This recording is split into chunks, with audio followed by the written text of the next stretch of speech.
அதற்கு தகப்பன், மகனே, நீ எப்போதும் என்னோடு இருக்கிறாய், எனக்குள்ளதெல்லாம் உன்னுடையதாய் இருக்கிறது.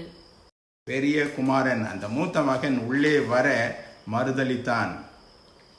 தகப்பன், அன்பான தகப்பன் வெளியே வந்தான்.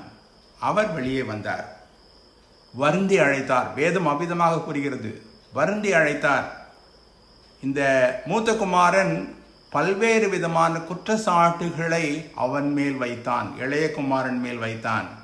தகப்பன் கூறினான், அன்பான தகப்பன் கூறினான், நீ என் மகன், எனக்குள்ளதெல்லாம் உனக்காக இருக்கிறது, எனக்குள்ளதெல்லாம் உனக்காக இருக்கிறது, எனக்கென்று ஒன்றுமே இல்லை, எல்லாம் உன்னுடையது. எத்தனை அருமையான தகவல் பாருங்கள். தன்னிடம் அன்பு கூறாத அந்த மூத்த குமாரனிடம் கூறினான், எனக்குள்ளதெல்லாம் உன்னுடையது.